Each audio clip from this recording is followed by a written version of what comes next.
नमस्कार, हिमाचल खबरनामा में आपका स्वागत है। मैं हूं कैलाश वर्मा। सबसे पहले नजर डालते हैं कुछ खास सुर्खियों पर।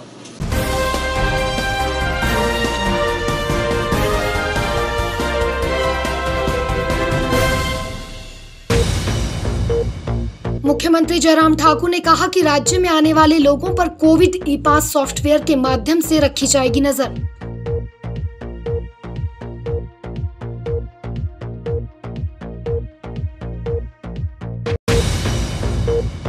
विधानसभा अध्यक्ष विपिन सिंह परमार ने कहा, कूहलों के माध्यम से किसानों के खेतों तक पानी पहुंचाने के लिए प्रदेश सरकार पूर्ण रूप से प्रतिबद्ध।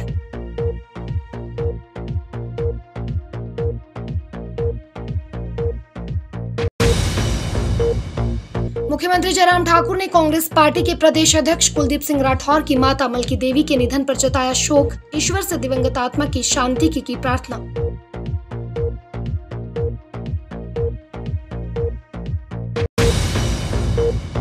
कोरोना कर्फ्यू में ढील के बाद हिमाचल प्रदेश की सड़कों पर गाड़ियों का उमड़ा सैलाब। पर्यटन कारोबार पटरी पर लौटने की जगी उम्मीद।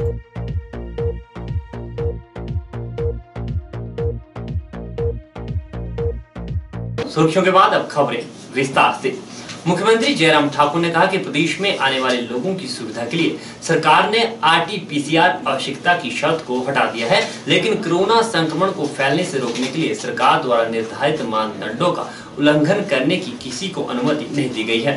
प्रदेश सचिवालय में मीडिया से बातचीत करते हुए मुख्यमंत्री ने कहा कि पूरे देश में अंतर्राज्यीय आवाजाही को अनुमति दी गई है और हिमाचल प्रदेश ने यह भी निर्णय लिया है कि राज्य में आने वाले लोगों की सुविधा के लिए कोविड ई पास सॉफ्टवेयर में पंजीकरण के माध्यम से निगरानी की जाएगी। मुख्यमंत्री ने कहा कि होटल व्यवसायियों को राज्य सरकार द्वारा जारी मानक संचालन प्रणाली का सख्ती से पालन करने के निर्देश दिए गए हैं।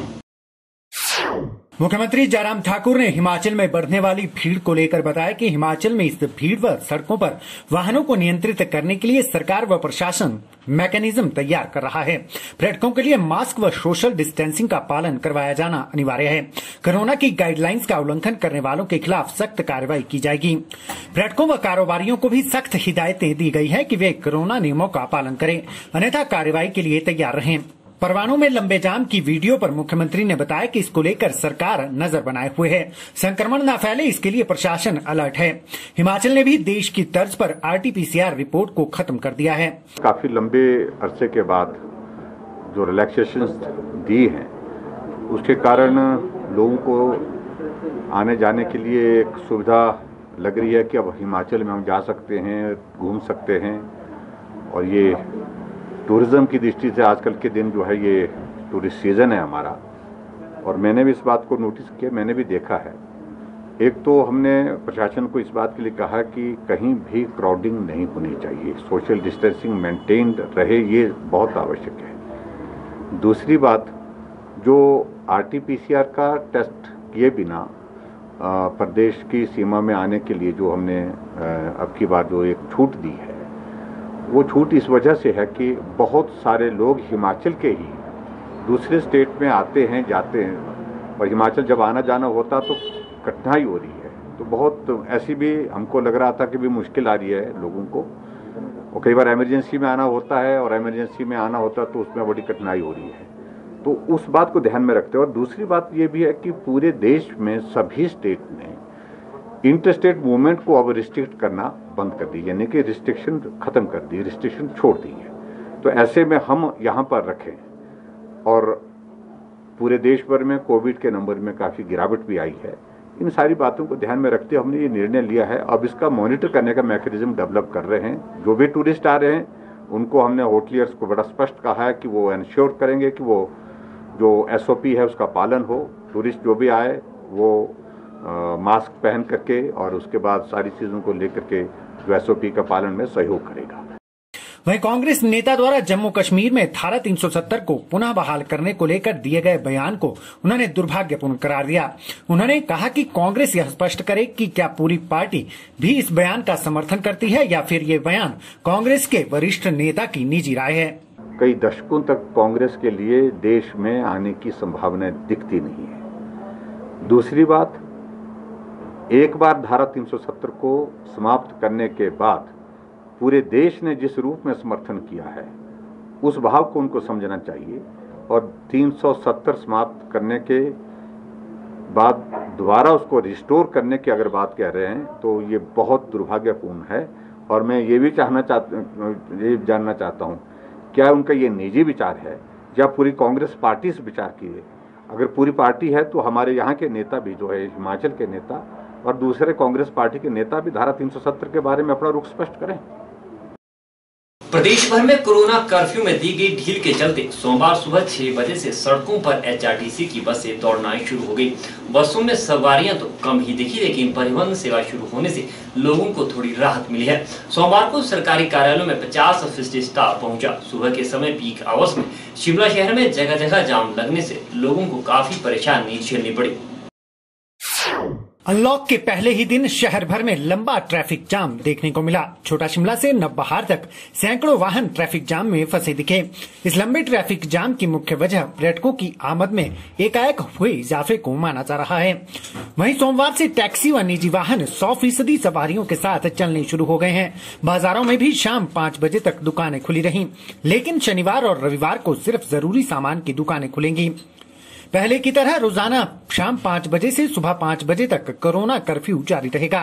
वहीं प्रदेश भर में करीब 3000 से ज्यादा होटलों के ताले भी खुल गए हैं, जिससे पर्यटन व्यवसायी खासे खुश हैं। वहीं टैक्सी व्यवसाय से जुड़े टैक्सी संचालकों ने भी सरकार के फैसले का स्वागत करते हुए टैक्सी व्यवसाय के पटरी पर लौटने की उम्मीद जताई है। आज के बाद देखते हैं, होप है कि काफी काम लाइन पे आ जाएगा हमारा। सरकार ने जो फुल कैपेसिटी के साथ बहुत अच्छा किया, इसका हम स्वागत करते हैं सरकार की ओर से। और जो हमारे टैक्स माफ़ किए उसके लिए भी हम उनका बहुत बहुत धन्यवाद करते हैं। और होप है कि अब काम खुल जाएगा हमारा भी थोड़ा, इससे आने वाली पटरी हमारे, क्योंकि जैसे खर्चे वगैरह थे, टैक्स वगैरह, इंश्योरेंस वगैरह, वो नहीं बिल्कुल भी जा पा रही थी। तो सरकार ने हमारे को राहत दी है, बहुत अच्छा कदम उठाया सरकार ने, और लगता है कि आने वाले टाइम में हमारा व्यवसाय ठीक चल पड़ेगा। हम सरकार से उम्मीद करते हैं कि वो इस बारे में, हमारे बारे में कुछ ज़्यादा सोचे, कुछ और राहत दे। तो बाकी जो ये फुल कैपेसिटी का 100% कैपेसिटी के लिए सरकार ने जो निर्णय लिया उसका हम स्वागत करते हैं। ये तो पहले 50% होता था, 1 या 2 सवारी बिठानी पड़ती थी, तीसरी बिठाते तो फिर चलान हो जाते थे। इसका हम स्वागत करते हैं, इस निर्णय का। वहीं माकपा नेता संजय चौहान ने सरकार को व्यवस्थित रूप से अनलॉक करने की सलाह दी है। उन्होंने कहा कि सरकार को ऐसे प्रबंध करने चाहिए जिससे आर्थिक नुकसान भी न हो और व्यवस्था भी बनी रहे, ताकि पर्यटकों की बढ़ी आमद से कोरोना संक्रमण फैलने का खतरा न रहे। इस महामारी से निपटने के लिए जो मेडिकल साइड पर तैयारी करनी है उसको तैयारी करें, और दूसरा है कि इसकी रोकथाम के लिए हम कैसे रोक सकते हैं। तो उसमें यही है कि आप जो इसके प्रोटोकॉल्स हैं कि मास्क आप अनिवार्य तौर पर पहने, हाथ धोते रहें। इसके साथ साथ जो फिज़िकल डिस्टेंसिंग का है, मैं समझता हूँ सरकार ने अभी जब ये अनलॉक की प्रक्रिया शुरू की है, इस पर उसको बल देना चाहिए और लोगों के अंदर जागरूकता उसमें करनी चाहिए, क्योंकि ये परमानेंट ये लॉकडाउन हो नहीं सकता है, क्योंकि इससे आर्थिक रूप से बहुत बड़ा नुकसान रहता है। परंतु सरकार की जिम्मेवारी ये है, जिस तरीके से आपने कल देखा, हज़ारों लोग हज़ारों गाड़ियां यहाँ पर एंटर किए, किस हालात में एंटर किए, क्या हमारी तैयारी है यहाँ पर पर्यटन को लाने की। तो इसलिए सरकार को तैयारी करनी चाहिए, सिस्टमेटिक तरीके से इसको खोलना चाहिए, ना कि आप कागजी तौर पर घोषणा करते रहो कि 50 पे। मैं अभी देख रहा हूँ बसेस के अंदर कोई प्रोटोकॉल फॉलो नहीं हो रहा है, क्योंकि उस लेवल की बसेस चल नहीं रही है। यहाँ पर लोगों को जाना है, अभी हॉस्पिटल के इर्द गिर्द आप देख रहे हैं किस तरीके का। मैं समझता हूँ सरकार को उचित व्यवस्था करके इसको अनलॉक की प्रक्रिया को खोलना चाहिए, ताकि आर्थिक वो नुकसान लोगों का ना हो। गौरतलब है कि पर्यटकों को हिमाचल में प्रवेश के लिए कोविड-19 ई पास पोर्टल पर पंजीकरण कराना अनिवार्य किया गया है। उसके बाद ही सीमा पर तैनात पुलिस पर्यटकों को प्रवेश करने देगी। रविवार से ही पर्यटकों की भारी आमद प्रदेश में देखने को मिल रही थी, जिस कारण आज शहर भर में लंबा ट्रैफिक जाम देखने को मिला। विधानसभा अध्यक्ष विपिन सिंह परमार ने कहा कि कोहले हमारे जीवन की रेखाएं हैं और इनके माध्यम से किसानों के खेतों तक पानी पहुंचाने के लिए सरकार पूरी तरह प्रतिबद्ध है। विधानसभा अध्यक्ष पालमपुर में कृपाल चंद कूहल कमेटी की बैठक की अध्यक्षता करते हुए बोल रहे थे। उन्होंने कहा कि कृपाल चंद कूहल 16 हलके के लोगों की जीवन रेखा है, जो लगभग 1700 हेक्टेयर क्षेत्र को सिंचाई की सुविधा उपलब्ध कराती है। उन्होंने कहा कि 27 किलोमीटर लंबी इस कूहल से दर्जनों पंचायतों के किसानों को सिंचाई सुविधा प्राप्त होती है। विधानसभा अध्यक्ष ने कहा कि किसानों की खुशहाली ही सरकार की प्राथमिकता है और किसानों के खेतों तक पानी पहुंचाने के लिए सरकार कटिबद्ध है। विधानसभा अध्यक्ष विपिन सिंह परमार ने पालमपुर में कृपाल चंद कूहल कमेटी की बैठक की अध्यक्षता की। बैठक में नगर निगम पालमपुर के आयुक्त खंड विकास अधिकारी, भवारना और सुलह, जल शक्ति विभाग और राजस्व विभाग के अधिकारी भी उपस्थित रहे। परमार ने कहा कि कृपाल चंद कुहल सुलह हलके के 1700 हेक्टेयर क्षेत्र को सिंचाई की सुविधा उपलब्ध करवाती है। विधानसभा अध्यक्ष ने कहा कि समय समय पर कुहल के जीर्णोद्वार पर करोड़ों रुपए खर्च किए गए हैं। उन्होंने कहा कि कुहलों को विभाग और किसान आपसी सहभागिता से बेहतर तरीके से चला सकते हैं, इसलिए विभाग और किसान संघ आपसी समन्वय से कार्य करें। उन्होंने कहा कि कृपाल चंद कुहल की मरम्मत कार्य के लिए जितनी भी धनराशि की जरूरत होगी सरकार द्वारा मुहैया करवाई जाएगी। परमार ने नगर निगम क्षेत्र में मुख्यमंत्री शहरी आजीविका गारंटी योजना के तहत पालमपुर से मरांडा तक कृपाल चंद कुहल की सफाई करवाने के कार्य की सराहना की और खंड विकास अधिकारी भवारना और सुलह को मनरेगा में निचले क्षेत्र की कुहल की सफाई करने के आदेश दिए। उन्होंने प्राकृतिक एवं अन्य जल स्रोतों को साफ सुथरा बनाए रखने के लिए लोगों को जागरूक करने के लिए भी आदेश दिए। तो मुझे यही कहना है कि हम पंचायत दोनों बीडीओ साहिवान बैठे हैं, थोड़ा जहाँ जहाँ जिस इलाके में ये कुल्लें आती हैं वहाँ के पंचायत प्रतिनिधियों की चाहे आप मीटिंग रखें, पर्सनली जाएं, 2-3 पंचायतों को बुला लें, उनको समझाएं। प्रधानों का भी रोल है, वो अपनी जिम्मेवारी को निभाएं और ये सुनिश्चित करें कि पुल में कूड़ा करकट ना पड़े, और कूड़ा करकट पड़ेगा तो जो भी आप उनको समझाएं, बताएं, ये बहुत जरूरी है। ये इस इलाके की कृपाल चंद कुल, जितना मैंने एमएलए बनने के बाद, तीसरी चौथी बार मैं एमएलए बना हूं, जितनी बार मैंने ये मुद्दा विधानसभा में उठाया है, मुझे लगता है कि शांता कुमार जी के बाद विपिन परमार ने ही इस मुद्दे। ग्रामीण विकास एवं पंचायती राज मंत्री वीरेंद्र कंवर ने कहा कि केंद्र सरकार पूरे देश में पंचायतों के लिए मॉडल सिटीजन चार्टर लागू करने जा रही है, जिसे हिमाचल प्रदेश में 15 अगस्त 2021 तक शुरू कर दिया जाएगा। उन्होंने कहा कि केंद्र सरकार की ओर से लागू इस मॉडल को फिलहाल विभाग स्टडी कर रहा है। उन्होंने बताया कि सिटीजन चार्टर मॉडल के अंतर्गत पंचायत और ग्राम सभा की तमाम प्रोसीडिंग ऑनलाइन हो जाएगी, जिन्हें संबंधित पंचायत का कोई भी व्यक्ति ऑनलाइन देख पाएगा। इसके अलावा पंचायतों के माध्यम से मिलने वाली सर्विस के लिए टाइम बाउंड किया जाएगा। मंत्री वीरेंद्र कंवर ने कहा कि हिमाचल में पहले से ही जन्म व मृत्यु प्रमाण पत्र, विवाह पंजीकरण और परिवार रजिस्टर की नकल प्राप्त करने की सुविधा ऑनलाइन प्रदान की जा रही है। इसी नई पहल के चलते हिमाचल प्रदेश ने 2 बार ई पुरस्कार हासिल किए हैं। सिटीजन चार्टर 15 अगस्त से पहले लागू कर रहे हैं। जैसे अभी केंद्र से सिटीजन चार्टर की शुरुआत हुई है और हिमाचल प्रदेश के अंदर हमारी जो पंचायती राज है, हमने पहले ही ई पंचायत में हमें पहला पुरस्कार जो है वो पूरे देश के अंदर मिला। लगातार 2 वर्ष हमें ये पुरस्कार जो है वो हिमाचल प्रदेश जो है वो नवाजा गया है। और इसके लिए जहां हम 5 सुविधाएं, date of birth, death, marriage registrations, अपना जो दूसरे राशन कार्ड, ये सारी सुविधाएं जो है वो हम पहले से ही जो है वो दे रहे हैं। लेकिन और नई सुविधाएं जो प्रदेश की सरकार साथ में करेगी तो उसको भी जो है वो साथ में जोड़ा जाएगा।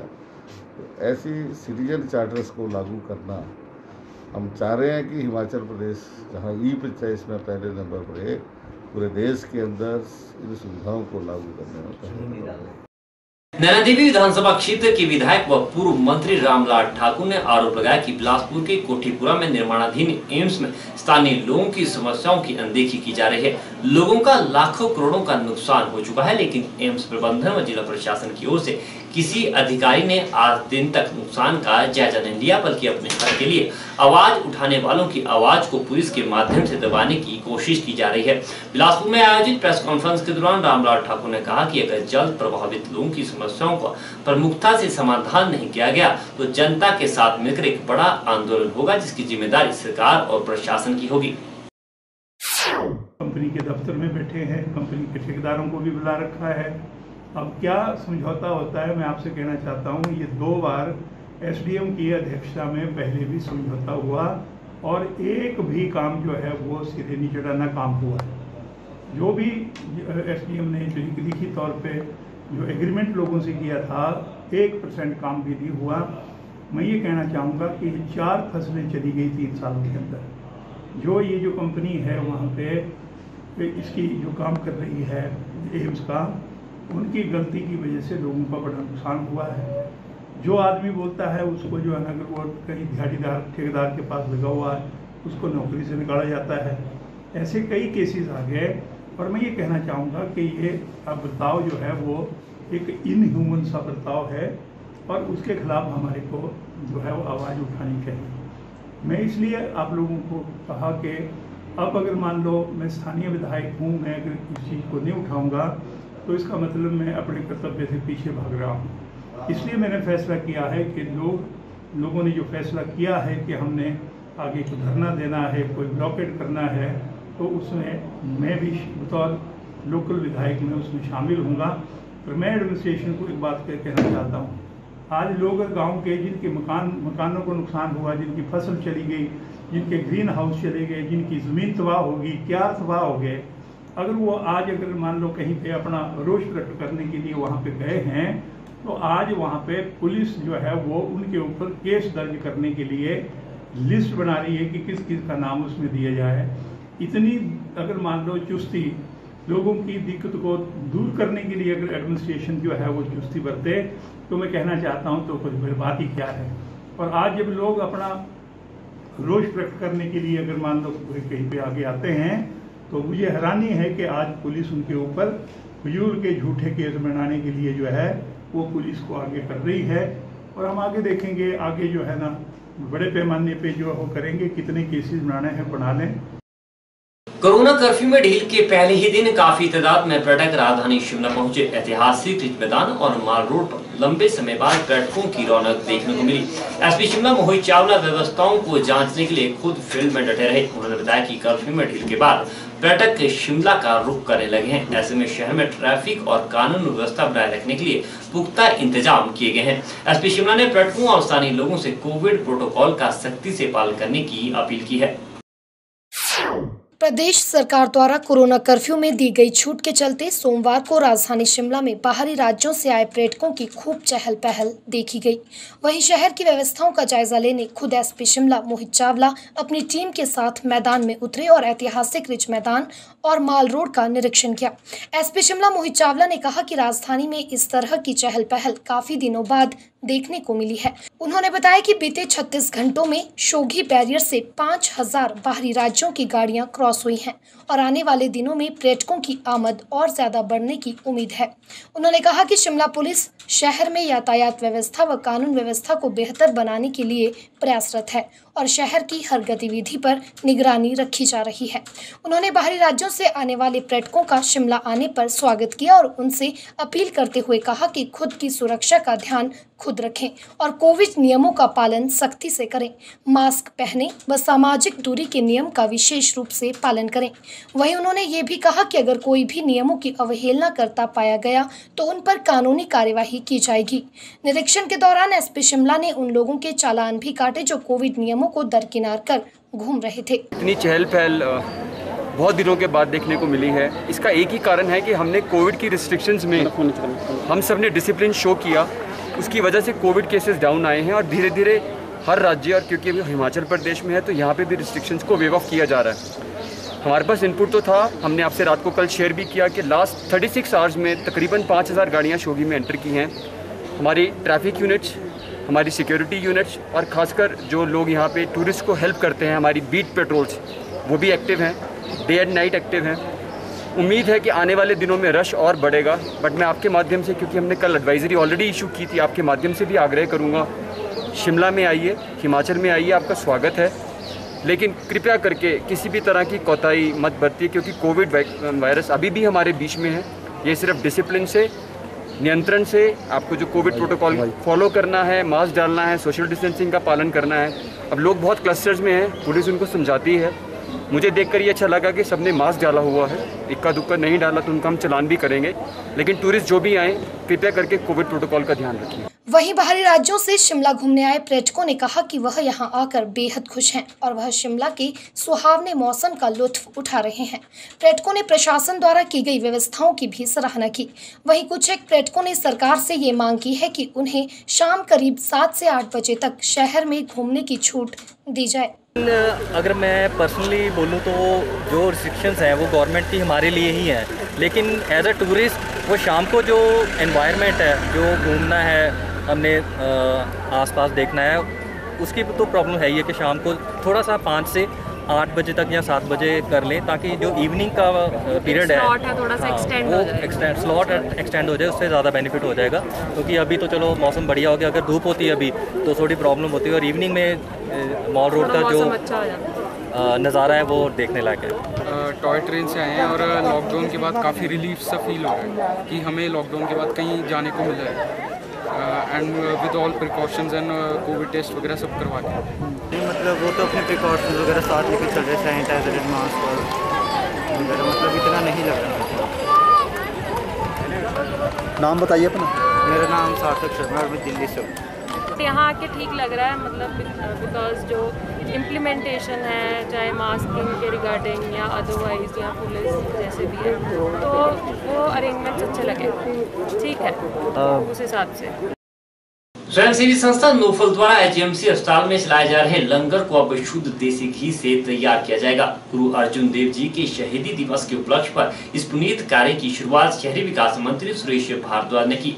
वहीं कोरोना काल में बेरोजगार हुए 2 परिवारों को संस्था द्वारा शहरी विकास मंत्री सुरेश भारद्वाज के माध्यम से सिलाई मशीनें भी वितरित की गयी। नोफल संस्था द्वारा किए जा रहे समाज सेवा के कार्यों की शहरी विकास मंत्री सुरेश भारद्वाज ने भी जमकर सराहना की। उन्होंने कहा कि गुरु अर्जुन देव के दिखाए मार्ग पर चलते हुए सिख समुदाय हमेशा ही गरीब व जरूरतमंदों की सहायता के लिए तत्पर रहा है, जिसे आगे बढ़ाते हुए नोफल संस्था के अध्यक्ष गुरमीत सिंह ने लंगर के आयोजन के साथ ही दूर से आने वाले मरीजों के लिए रहने की व्यवस्था भी की है। उन्होंने कहा कि शहर में अनेकों संस्थाएं गरीबों व जरूरतमंदों की सेवा का कार्य कर रही हैं, जिसमें अब नोफल संस्था ने भी अपना नाम दर्ज करवा लिया है। वहीं संस्था के अध्यक्ष गुरमीत सिंह का कहना है कि संस्था द्वारा हर पर्व पर कोई न कोई समाज सेवा से जुड़ा कार्य किया जाता है। इसी के चलते गुरु अर्जुन देव के शहीदी दिवस पर जहां हल्दी वाले दूध के लंगर का आयोजन किया गया है, तो वहीं कोरोना काल में पूरी जमा पूंजी गंवा चुके 2 परिवारों को सिलाई मशीनें भी बांटे गई हैं। आज जो है वो गुरु अर्जुन देव महाराज जी का शहीदी पर्व है, और इस उपलक्ष्य में हम लोग जो ये गुरु नानक का घर है जो संगत के सहयोग से चलता है, इसके अंदर रहने वाले पेशेंट्स और उनके तीमारदारों के लिए आज से जो ये लंगर है वो प्योर देसी घी का बन के आया करेगा, शुद्ध देसी घी का करने जा रहे हैं। इसके साथ ही हमने रिपन और आईजीएमसी के अंदर हल्दी वाला दूध दिया है, और यहाँ भी आईजीएमसी में हम अभी 3:30 बजे से लंगर का जो दूध का लंगर है वो शुरू कर देंगे। और 2 ऐसे परिवार हैं जो कोरोना काल के अंदर बेरोजगार हुए हैं, जिनकी जमा पूंजी कोरोना के लॉकडाउन के चलते खत्म हो गई थी, उनको हम 2 सिलाई मशीनें देने जा रहे हैं। अभी सिरमौर जिला मुख्यालय नाहन स्थित doctor YS Parmar medical college में कांग्रेस ने ओपीडी सेवाएं बहाल करने की मांग की है। कांग्रेस नेताओं ने उपायुक्त सिरमौर के जरिए मुख्यमंत्री को ज्ञापन भेजा है। दरअसल doctor YS Parmar medical college Nahan को सरकार ने कोविड-19 डेडिकेटेड अस्पताल घोषित किया है, जिसके बाद पिछले लंबे समय से अस्पताल में ओपीडी सेवाएं बंद कर दी गई है और यहाँ सिर्फ इमरजेंसी सर्विसिंग जारी है। ऐसे में कांग्रेस ने मुख्यमंत्री को भेजे ज्ञापन के जरिए मांग की है कि मेडिकल कॉलेज में ओपीडी सेवाओं को बहाल किया जाए, ताकि लोगों को किसी परेशानी का सामना न करना पड़े।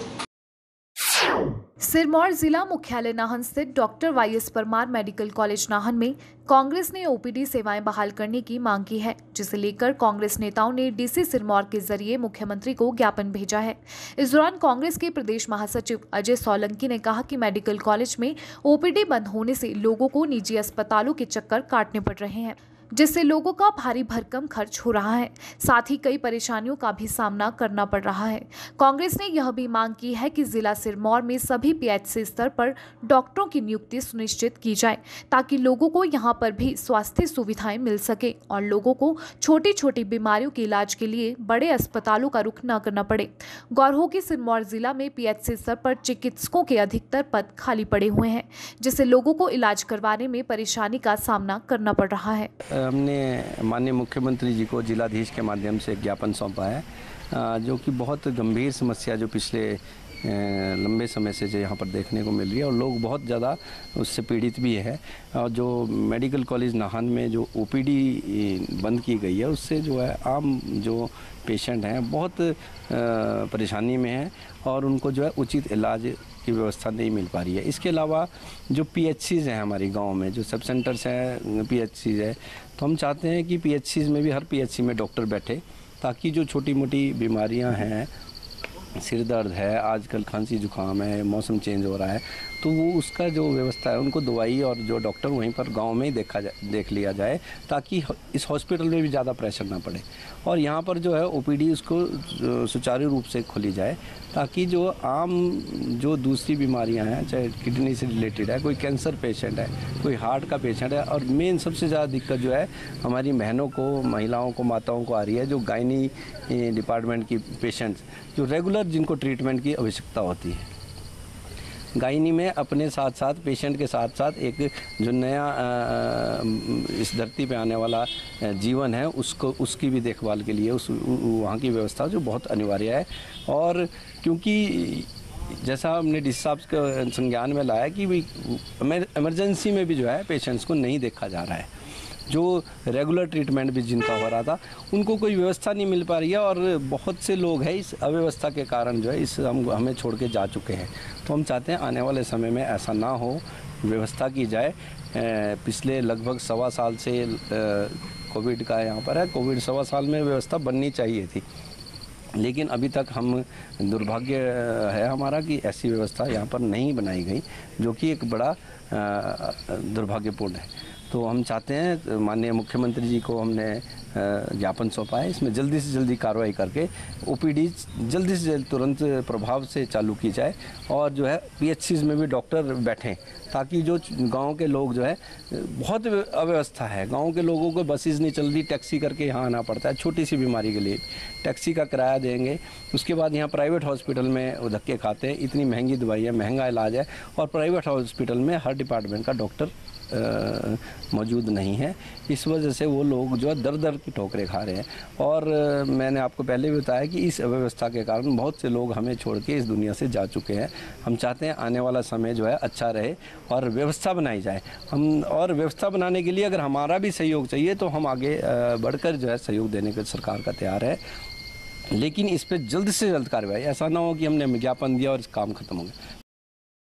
विश्व रक्तदाता दिवस पर अखिल भारतीय विद्यार्थी परिषद द्वारा धर्मशाला कॉलेज में रक्तदान शिविर का आयोजन किया गया। शिविर में एबीवीपी के प्रांत अध्यक्ष डॉक्टर सुनील ठाकुर विशेष रूप से मौजूद रहे।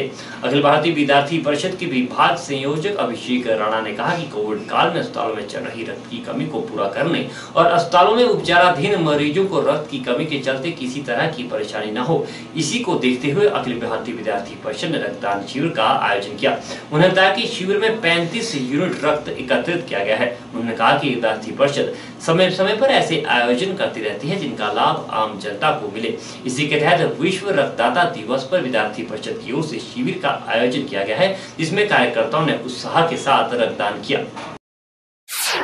दूसरा, जिस तरह से कोविड के काल में ब्लड बैंक्स में ब्लड की भारी कमी देखी जा रही है, या जो कई लोग कोविड पॉजिटिव हुए हैं या कई लोग जो अपनी वैक्सीनेशन करवा चुके हैं वो ब्लड का डोनेशन कुछ अतिरिक्त समय के लिए नहीं कर पा रहे हैं, तो उसको मद्देनजर रखते हुए किसी भी मरीज़ को ब्लड की कमी ना हो, उसको देखते हुए विद्यार्थी परिषद ने आज धर्मशाला महाविद्यालय में धर्मशाला नगर इकाई की तरफ से यहाँ पर एक ब्लड डोनेशन कैंप ऑर्गेनाइज किया है, जिसमें हमारे यहाँ पर कई जो कार्यकर्ता हैं वो ब्लड डोनेशन करने आए हैं। नगर के भी जो हमारे कई लोग हैं विद्यार्थी परिषद के या जो नगर के कई समाज के ऐसे व्यक्ति हैं वो यहाँ पर आज इस रक्तदान शिविर में अपनी उपस्थिति दर्ज करवा कर चले गए हैं। विद्यार्थी परिषद का जो आंकड़ा है यहाँ पर रक्तदान शिविर में जो रक्त डोनेट करने का, वो हमने यहाँ पर 70 से 80 का लिया था, परंतु यहाँ पर जो यहाँ पर ब्लड बैंक से जो टीम है उनसे बातचीत करने के बाद यह सामने आया है कि इनके पास अभी इतने ज़्यादा ब्लड के लिए उतनी ऐसी कोई स्थान है, ऐसी कोई जगह नहीं है कि इतने ब्लड को वो कैरी कर पाएँ, इसलिए आज यहाँ पर 30 से 40 यूनिट ये रक्तदान में ब्लड यहाँ पर ले पाए हैं। इसके अतिरिक्त विद्यार्थी परिषद पूरे जिला भर में आने वाले समय में हर हॉस्पिटल को रक्तदान करेगा ताकि ब्लड की जो अभी कोविड के समय में जो कमी हो रही है वो कमी ना हो।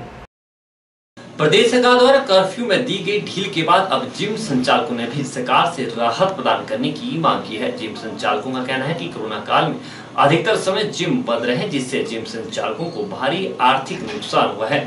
जिम संचालकों ने कोरोना से पैदा हुए संकट की इस घड़ी में सरकार से मदद की गुहार लगाई है। अब फिर से लॉकडाउन 2 महीने हो चुके हैं। मैं तो सीएम साहब से खुद ये पूछना चाहता हूँ कि अगर उनको विदाउट सैलरी अगर 70-80 हज़ार का खर्चा करना पड़ेगा हर महीने 6 महीने तक, सर्वाइव कर पाएंगे कोई? जिम्स खोल दिए जाएं जितनी जल्दी हो सके, चाहे सवेरे 2-4 घंटे दे दो, शाम को 2-4 घंटे दे दो हमारे को, जैसे भी है जिम खोल दो बस। ये एक बात बता दीजिए, कोई भी ऐसा केस आप मुझे उठा के ला दीजिए कि जिसमें कोई जिम जाता हो और उसको कोरोना हुआ हो। अगर किसी को हो भी गया है तो उसको मतलब कि सर्वाइव करने के लिए कोई ज़्यादा वो नहीं इस्तेमाल करना पड़ा कि अभी कोई दवाइयाँ या मेडिसिन या हॉस्पिटलाइज हुआ हो, ऐसा कुछ नहीं हुआ। जहाँ तक हमारी नॉलेज है एक भी ऐसा कोई इंसान नहीं है जो जिम जाता हो और उसको कोरोना ने इफेक्ट किया हो। 50,000 पर मंथ हमारा रेंट है।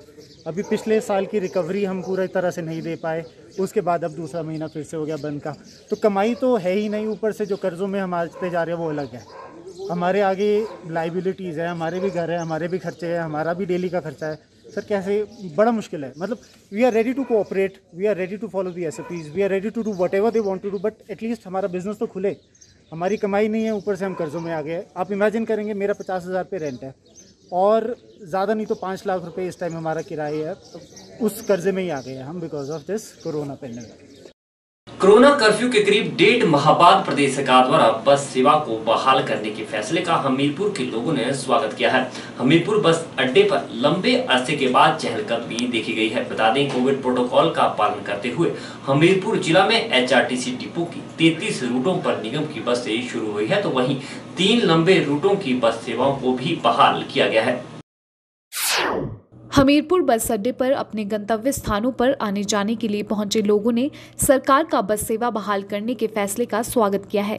लोगों ने बताया कि उन्हें काफी समय से आने जाने के लिए कोई सुविधा नहीं मिल रही थी और कई लोगों को आवाजाही के लिए बसों की जरूरत थी, इसलिए सरकार का यह फैसला काफी राहत भरा है।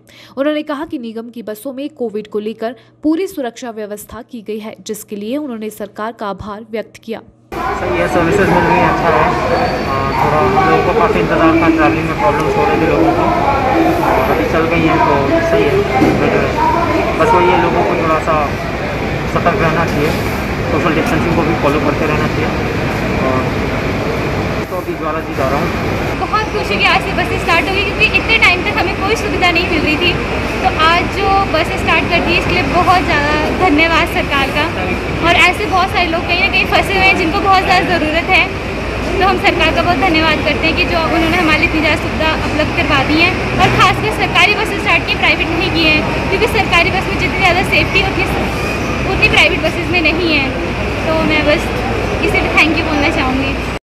मैं कहना चाहता हूँ कि बस चलने के बाद बहुत आसानी हुई है इधर उधर जाने में।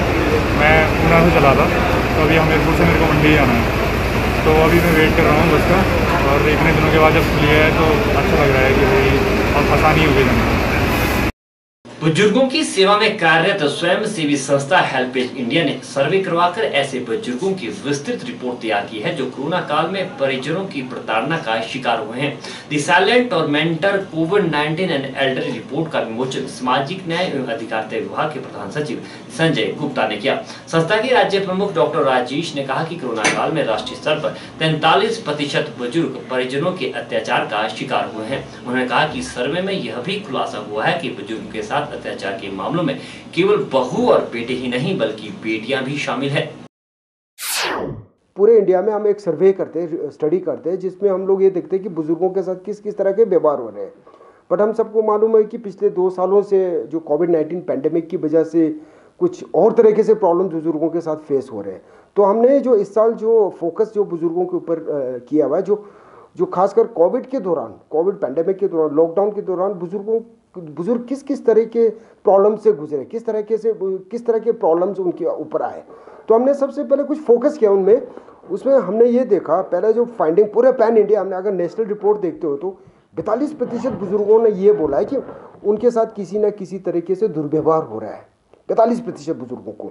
साथ में लगभग जिसमें अगर हम दुर्व्यवहार जो एब्यूज़ को हम लोग कैटेगराइज करें तो 45% बुजुर्ग बोलते हैं उनके साथ किसी न किसी तरीके से डिसरिस्पेक्ट हो रहा है, और लगभग 23% बुजुर्गों को हमारे देश में या तो मारा जाता है, उनको या स्लैब किया जा रहा है। तो ये बड़ा मेजर जो फाइंडिंग्स हमारे जो इस साल के जो कोविड के दौरान जो स्टडी आया हुआ है, और साथ में हमने ये देखा है कि बुजुर्गों के साथ दुर्व्यवहार करने वाले ज़्यादा कौन है, कौन उनके साथ अपने माँ बाप या अपने इन लॉज के साथ या अपने दादा दादी के साथ बुजुर्ग के साथ दुर्व्यवहार हो रहा है, एब्यूज़ हो रहा है। तो बड़ा शॉकिंग फाइंडिंग है। लगभग 43% जो अपने पेरेंट्स या ग्रैंड पेरेंट्स या बुजुर्ग जो दुर्व्यवहार करें वो बेटे हैं। नॉर्मली हम लोग बोलते हैं बहुएं करते हैं, बट हमारा जो एक स्टडी ये बोल रहा है कि 43% केसेस में जो बेटे हैं अपने जो बुजुर्गों के साथ दुर्व्यवहार कर रहे हैं, और लगभग 27% जो ऐसे केसेस हैं जिसमें डॉटर इन लॉ बहुएं अपने जो पेरेंट्स या ग्रैंड पेरेंट्स के साथ दुर्व्यवहार करते हैं। और हमने ये भी देखा है कि लगभग 14% बुजुर्ग जो है, जो 14% केसेस में बेटियां भी अपने माँ बाप के साथ दुर्व्यवहार किसी न किसी तरीके से दुर्व्यवहार कर रहे हैं। तो ये कोविड-19 के दौरान ये जो दुर्व्यवहार के केसेस है काफ़ी ज़्यादा बढ़ गए थे। हमने ये भी देखा है कि बुज़ुर्गों के साथ जब कोविड-19 में सबसे बड़ा प्रॉब्लम ये होता है कि उनके साथ कई तरीके के कोमॉर्बिड डिजीज़ हैं। तो अगर हिमाचल के संदर्भ में देखें तो हमने जब हिमाचल में भी स्टडी किया था तो सबसे बड़ा प्रॉब्लम बुज़ुर्गों को आ रहा था कि एक्सेसिबिलिटी का, हेल्थ फैसिलिटी का, क्योंकि गाँव हमारे यहाँ पे 90% एल्डर्स गाँव में रहते हैं। तो उनके जो जिनको डायबिटीज़ है या उनको हाइपरटेंशन है, उनको किस तरह से ट्रीटमेंट किया जाए। तो इसमें हेल्पेज का बहुत बड़ा रोल रहा। हमारे जो मोबाइल हेल्थ यूनिट के थ्रू हम लोग उनके घर घर जाके उनको हमने ये मेडिकल फैसिलिटीज़ प्रोवाइड किए, घर घर जाके उनको मेडिसिन वगैरह दिए। साथ में बड़ी अच्छी बात हमारे प्रदेश में ये है कि कोविड जो अवेयरनेस है, जो हमारे प्रदेश में 90% बुजुर्गों को अवेयरनेस के बारे में पता, उनको कोविड के बारे में, और मोर देन 95% जो एल्डरली हमारे स्टेट में उनका वैक्सीनेशन हो चुका है। इससे वेरी गुड, मतलब बहुत ही अच्छे न्यूज़ है कि हमारे स्टेट में खासकर वैक्सीनेशन के रिगार्डिंग और कोविड के रिगार्डिंग अवेयरनेस, चाहे गवर्नमेंट हो चाहे हेल्पेज इंडिया हो, उसको बड़े तरीके से हमने किया था। और करीब 1.5 महीने के लंबे अंतराल के बाद हिमाचल प्रदेश में सोमवार से बस संचालन शुरू हो गया है। प्रदेश भर में हिमाचल पथ परिवहन निगम की बसें विभिन्न रूटों पर दौड़ना शुरू हो गई हैं। वहीं अर्की उपमंडल में करीब 38 दिन के बाद बसों का आवागमन शुरू हो गया है, जिससे क्षेत्र के लोगों को थोड़ी राहत मिली है। बस सेवा शुरू होने से लोगों को अब अपने गंतव्य तक पहुँचने में आसानी होगी। अर्की बस अड्डा प्रभारी सुखराम ने बताया कि लगभग हर रूट पर बस सेवा शुरू कर दी गई है। उन्होंने बताया कि सभी बसों को सैनिटाइज कर दिया गया है। चालकों और परिचालकों को निर्देश दिए गए हैं कि कोविड-19 के नियमों का सख्ती से पालन करें और सवारियों को भी जागरूक करें। आज लगभग 38 दिन के बाद हमारी HRTC की बसेस कोरोना काल के बाद चलनी शुरू हुई है। तो इसमें लॉकडाउन के बाद चलनी शुरू हुई है। इसमें आज लगभग अभी तक हमने 8 बसें रूटों पे भेज दी है, और लगभग हमारा 17-18 बसें चलाने का आज का प्रोग्राम है।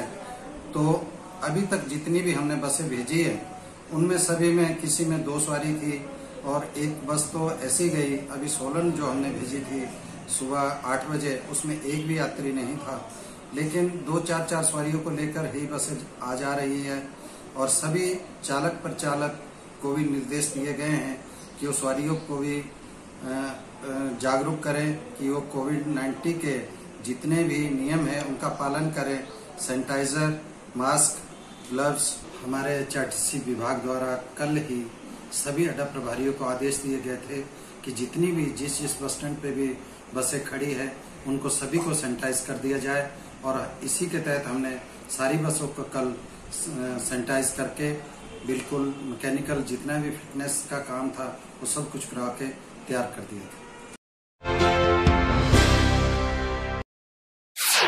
कोरोना संक्रमण से सुरक्षा व बचाव के मद्देनजर प्रदेश में लगाए गए लॉकडाउन के बीच जिला शिमला में क्राइम रेट में गिरावट दर्ज की गई है। डीएसपी हेडक्वार्टर कमल वर्मा ने बताया कि बीते साल और इस वर्ष लगे लॉकडाउन के दौरान घटित हुए अपराधों का आकलन कर यह पाया गया कि बीते वर्ष के मुकाबले इस वर्ष क्राइम रेट में गिरावट दर्ज की गई है। उन्होंने बताया कि इस मर्तबा महिलाओं के साथ हुई घरेलू हिंसा का कोई भी मामला दर्ज नहीं हुआ है। वहीं साइबर क्राइम से संबंधित मामले भी पिछले वर्ष के मुकाबले काफी कम है। हालांकि ड्रग्स और एनडीपीएस संबंधित केस में ज्यादा कमी नहीं आई है, लेकिन कुछ हद तक एनडीपीएस क्राइम रेट का ग्राफ भी नीचे गिरा है। लॉकडाउन के दौरान क्राइम से रिलेटेड डाटा है, तो जहाँ तक हमने जो अपना एनालिसिस किया है तो लॉकडाउन के दौरान जो है हमारा क्राइम रेट गिरा है।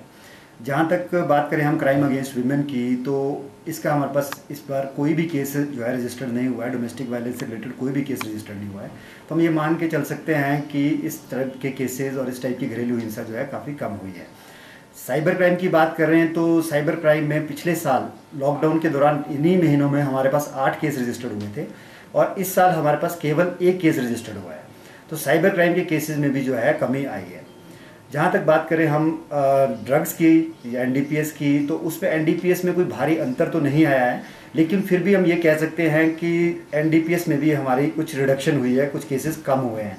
लास्ट ईयर इस दौरान हमारे पास टोटल आज तक 107 केसेस थे और अभी जो है इस दौरान 103 केसेस हैं, जिसमें कि 59 केसेस लास्ट ईयर चिट्टे के थे और इस साल 47 केसेस जो है चिट्टे के हैं। 28 केसेस लास्ट ईयर चरस के थे और इस साल जो है 42 केसेस चरस के हैं।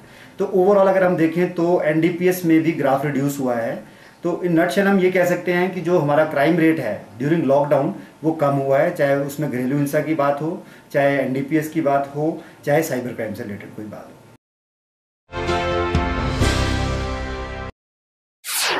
हिमुडा कॉलोनी विकासनगर के स्थानीय लोगों का कहना है कि 2018 में हुई भारी बरसात के कारण यह डंगा ढह गया था, जिसे अभी तक निगम द्वारा ठीक नहीं करवाया गया है। लोगों का कहना है कि उनके छोटे छोटे बच्चे दिन भर यहां खेलते रहते हैं। ऐसे में किसी भी समय दुर्घटना घटित होने का डर बना रहता है। लोगों का आरोप है कि वे इस समस्या के बारे में कई बार स्थानीय पार्षद, नगर निगम और हिमुडा प्रबंधन को अवगत करवा चुके हैं, लेकिन अभी तक उनकी इस समस्या का कोई समाधान नहीं हुआ है। ऐसे में स्थानीय लोगों ने नगर निगम व हिमुडा प्रबंधन से इस डंगे को जल्द से जल्द ठीक करवाने की मांग की है, ताकि लोगों को इस समस्या से निजात मिल सके। प्रशासन से ही मांग करते हैं कि ठीक होना चाहिए और इसमें इस बिल्डिंग में 16 फ्लैट, इस बिल्डिंग में 16 नीचे वाली में और 16 के 16 फ्लैट को इससे खतरा है दोनों बिल्डिंग को। 2018-19 में ये जो बारिश हुई थी तो उससे ये डंगा काफ़ी डैमेज हो गया था, तो उसके कारण हमें काफ़ी प्रॉब्लम आ रही है। इस डंगे के उसके लिए हमने काफ़ी बार कंप्लेंट्स भी कराई है यहाँ के कॉलोनी वालों ने, पर इसके लिए अभी तक कुछ भी उन्होंने अरेंजमेंट नहीं किया, कुछ काम नहीं हुआ इसके लिए। तो मेरा प्रशासन से यही कहना है कि इसके लिए जल्दी से जल्द काम किया जाए, ताकि यहाँ के जो बिल्डिंग में रहने वाले सारे नागरिक हैं उनको सुरक्षा उनको मिले। यहाँ पर 2018 में जो बारिशें हुई हैं उससे ये डंगा जो है वो गिर गया, यहाँ बहुत डैमेज हुआ है। देखो छोटे छोटे बच्चे हमारे वो भी यहाँ पर खेलते हैं, तो हम लोग को हमेशा यही डर लगा रहता है कि कहीं ये डंगा और डैमेज हुआ तो बच्चों को भी परेशानी होगी और हम लोगों को भी परेशानी होगी। तो इस कारण प्रशासन से हमारी ये इच्छा है कि वो आकर ये डंगा ठीक करवाएं। वैसे तो 2-3 बार लोग आकर देख कर गए हैं, पर आगे ये बात नहीं बढ़ी है और ये वैसे का वैसा ही और ज़्यादा डैमेज होते जा रहा है ये। वहीं नगर निगम महापौर सत्या कौंडल ने कहा कि अगर हिमुडा कॉलोनी निगम के अधीन होगी तो निश्चित तौर पर निगम द्वारा इसका मुरम्मत कार्य करवाया जाएगा। शिमला में बहुत सारी हिमुडा कॉलोनी है, जिसमें संजोली की भी 2-3 कॉलोनियाँ थी। उनमें से 2 कॉलोनियाँ जो है नगर निगम को हैंड ओवर कर दी है। अगर विकास नगर की जो कॉलोनियाँ हैं, अगर हिमुडा ने नगर निगम को सौंप दी है और नगर निगम को ये प्रॉपर्टी टैक्स देते हैं, तो नगर निगम ही इसकी मेंटेनेंस करेंगे। यदि हिमुडा ने ये कॉलोनी नगर निगम को हैंड ओवर नहीं करी है तो हिमुडा को ये कार्य करना चाहिए जब तक ये कॉलोनी हमारे को हैंड ओवर नहीं करती है। हिमाचल खबरनामा के इस अंक में इतना ही। नमस्कार।